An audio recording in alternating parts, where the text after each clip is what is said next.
The beauty scientists, Dr. Kristy Hamilton and Dr. Roy Kim.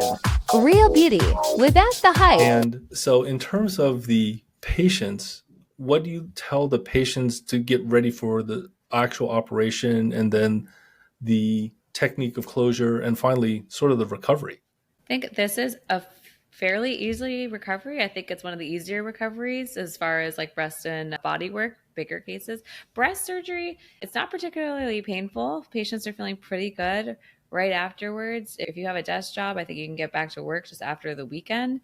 You'll slow down your activity levels a little bit just because you've got the incisions. But once those have solidified, you get back to your regular life pretty fast. In terms of preparing, again, I think it's one of the surgeries that's easier to prepare for. We just want healthy living. Of course, absolutely no smoking, just like usual. Run your supplements by your surgeon to make sure you're not taking anything that you need to stop. But other than that, I don't think there's so much preparation. Timing after having kids and pregnancy and breastfeeding is something to consider. So I like patients to have not been breastfeeding for at least 3 months afterwards, because it takes a while for all that residual milk and the milk production to shut down. And we want to make sure that we're not cutting into actively lactating tissue while we're doing your surgery to decrease the risk of infection. Yeah.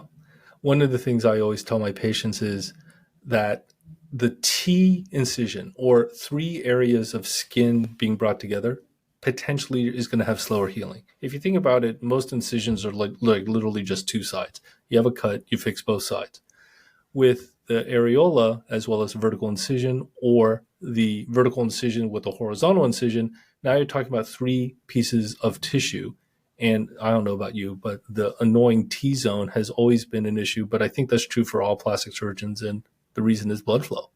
It is slower to heal, and it's the tightest spot of the whole thing. And so we know tension slows down healing as well. And so I tell patients too that that's something that you may experience, and there's a reasonably high chance that you'll experience that part of the scar slower to heal. And so just to prepare for it, and everything's going to be great and look wonderful. Just may take a little bit more time than the rest of the breast. Yeah. And typically these procedures are done on an outpatient basis. And usually, I'm sure you do as well, but most plastic surgeons now are using sort of the local numbing medicine given at the end of the operation. Patient's still asleep. We're giving you lots of numbing medicine. And the stuff that we use today lasts for 72 hours. So this really reduces the amount of pain you feel. And you can definitely take fewer pills, which can make you queasy, nauseated out of it. And this is where Dr. Hamilton said, hey, get this done right before the weekend, and you can probably go back to an office job by Monday or Tuesday. And that's been the experience of my patients as well. And that's great. And so, because that's always a major concern with patients is like, okay, I want to have this, I'm ready for the look, but I'm scared. And so it's really important to make sure that patient comfort is a priority. And that's because we want it to be a good experience. It's aesthetic surgery, something that you want to do. It's not something that you need to do. And so we want to make sure that you're getting back to your normal life as quickly as possible. Yeah. Now, in terms of recovery, of course, most of the healing will occur in the first month or two. Most of the swelling goes down in the first month or two. To me, one of the bigger things that patients always discuss is the potential vertical incision. Anatomically, there's no vertical incision on the breast, and they're very worried about it. Do you have any hints about how to really get that scar to look as nice as possible? Yeah. So on our end, we need meticulous technique, perfect positioning of those tissue edges together, and a great suturing technique. So we'll handle that as the board certified plastic surgeons that we are. And then on the patient's end, you have to wear your post-op bra. We want to help take off the tension off the healing breast incisions.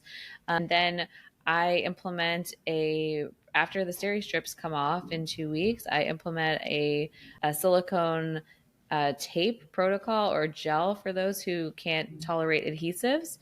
And we do that for as long as the patients can stand, at least 4 months afterwards. So that's been clinically proven to help with scar tissue formation. And then we're watching them closely. If we see signs of more scar tissue forming than we want, we may do a series of injections. So that is a very important part of the healing process. And we can do laser treatments down the line. There's all sorts of different options, just depending on the patient's like skin tone type and what type of scars that they're forming. Yeah. ideally, it's going to heal up great. We are plastic surgeons. It typically looks great right after surgery, but it has to heal up.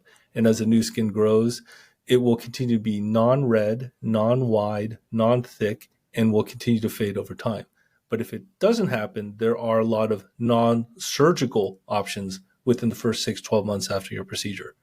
I always, tell my patients that if you tell me about it, I'm not going to see you every week, but if I see you once in a while or you let me know, there are non-surgical ways to make this look better. If you get the procedure and you disappear and I see you 3 years down the road, not much I can do except cut out the edges of the scar and start all over again. You definitely want to attack, if there's an issue that's forming, you want to attack it early so that you can get a handle on extra scar tissue formation and whatnot. And then I think one of the things that patients ask about a lot is just like the pigment or like the color of the scar. And so we know that the pinkness or the purpley redness of a fresh incision, that always fades. So as long as the scar itself is thin and fine, I tell patients, like, don't worry about redness in the incision. It does take the better part of a year for a scar to fully mature. And so that part, while the shape and the swelling and all of that's been established earlier on, you do have to wait longer to have the scars fade. And that's just part of the process for any scar.